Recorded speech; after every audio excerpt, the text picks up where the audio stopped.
There was big news today from Health and Human Services. There's been a change in the recommended childhood vaccination schedule, and I'm going to try and cover some aspects of that. So, this wasn't some kind of evidence based type of procedure. This was sort of directed by the anti vaccine leaders in the government to try and make the US more like other countries that give less vaccinations. The point that's kind of overarching is that this wasn't because of some new safety signal or some issue like that. This was just because they wanted to decrease the number of vaccinations to decrease the number of vaccinations.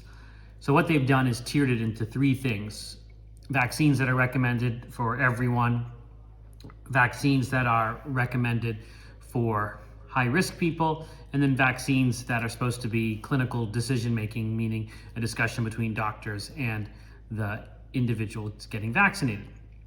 So, first off, no one has ever been forced to get vaccines.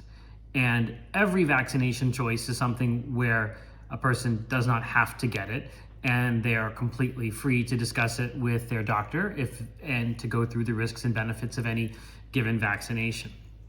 So that being said, some of the specific things I take issue with is no longer recommending routine influenza vaccination, no longer recommending routine COVID vaccination for children, no longer recommending rotavirus vaccination for children, no longer recommending hepatitis A vaccination for children.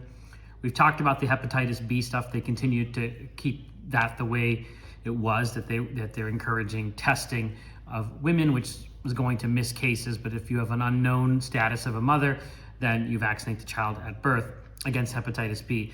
But the overarching point, again, is that this wasn't done for any kind of safety reason. And what they're doing is going to unnecessarily subject kids to diarrheal illnesses, influenza, COVID, hepatitis A, for no reason at all. And in that sense, I think it's nihilistic, because why should children have to pay a tax on their childhood with illnesses that could be prevented with safe and effective vaccines? Even if rotavirus doesn't kill people in the United States, why should a child have to be suffering with diarrhea? Influenza, we know children are at high risk.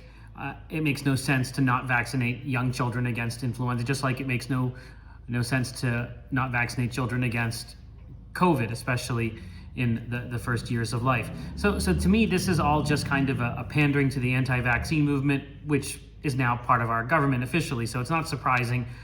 Hopefully people will not necessarily follow this to the T because it's wrong.